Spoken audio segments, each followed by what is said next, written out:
Hello everyone, అందరూ ఎలా ఉన్నారు? బాగున్నారా? ఈరోజైతే నేను పోహా కట్లెట్ చేస్తున్నానండి. ముందైతే నేను అటుకుల్ని కడిగి ఒక 5 నిమిషాలు అయితే నానబెట్టుకున్నాను. ఈ విధంగా ఉన్నాయన్నమాట. ఇంకా ఒక ఆలుగడ్డ, చిన్న ఆలుగడ్డ అయితే అది కూడా ఉడకబెట్టి పెట్టేసుకున్నాను. ఇంకా ఒక ప్లేట్ కానీ బౌల్లో కానీ మనం ప్రిపేర్ చేసుకునే అన్నీ వేసుకోవాలి. ఇక్కడ నేను అటుకులు వేస్తున్నాను. దాన్ని కొంచెం మెత్తగా కలుపుకొని ఇంకా ఆలుగడ్డలు ఉన్నాయి కదా, అవి కూడా వేసుకొని మొత్తం చిక్కుకోవాలి. మెత్తగా చిక్కేసుకున్న తర్వాత ఇంకా అందులోకి మనం ఏమేమి పెట్టుకున్నామో ఆనియన్స్, జీలకర్ర, నేనైతే పచ్చిమిర్చి వేయట్లేదండి, ఎందుకంటే పిల్లలు తింటారు కదా, మళ్ళీ వాళ్ళకి కారం అవుతుందని. ఇంకా అందులో నేను ఉప్పు, కారం, జీలకర్ర ఇవి వేసుకున్నాను. ఇంకా నెక్స్ట్ అయితే బియ్యపు పిండి ఉంటే బియ్యపు పిండి వేసుకోండి. నేనైతే ఇక్కడ కార్న్ఫ్లోర్ వేస్తున్నాను. రెండిట్లో ఏదైనా వేసుకోవచ్చు. ఇంకా మొత్తం ఇట్లా చపాతీ పిండిలాగా కలిపేసుకోవాలి.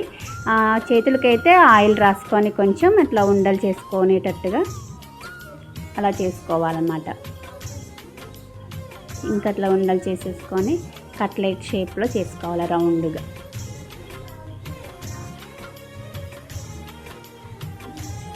రౌండ్గా అట్లా కట్లెట్ లాగా చేసుకున్నాలి. ఇంకా అన్నీ అలా ప్రిపేర్ చేసేసుకొని పెట్టుకోవాలి. ఇంక ఈ విధంగా అయితే చేసి పెట్టేసుకున్నాను. ఇంకా మనము డీప్ ఫ్రై చేయాల్సిన అవసరం లేదండి. నేను ప్యాన్ పెట్టుకొని ఒక స్పూను 2 స్పూన్ల మందం ఆయిల్ వేసుకొని ఇంకా వాటిని కాల్చుకోవడమే.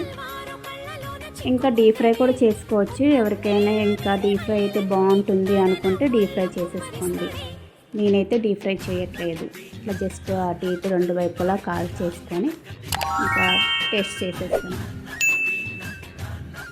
వీడియో నచ్చితే లైక్ చేయండి, సబ్స్క్రైబ్ చేసుకోండి. ఇంకా ఎవరైనా ట్రై చేస్తుంటే కామెంట్ చేయండి. నేను ఇదైతే ఫస్ట్ టైమే చేశానండి, కానీ టేస్ట్ అయితే బాగుంది. మెత్తగా బాగున్నాయండి. ఇంకా బాగా క్రిస్పీగా కావాలనుకుంటే డీప్ ఫ్రై చేసేసుకోండి.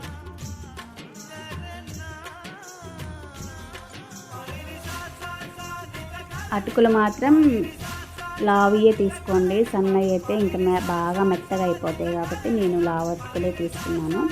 టేస్ట్ అయితే చాలా బాగా వచ్చింది. పిల్లలు కూడా ఇష్టంగా తింటారు. ఈవినింగ్ స్నాక్స్ లాగా అలా ట్రై చేయండి. Okay, thank you, bye.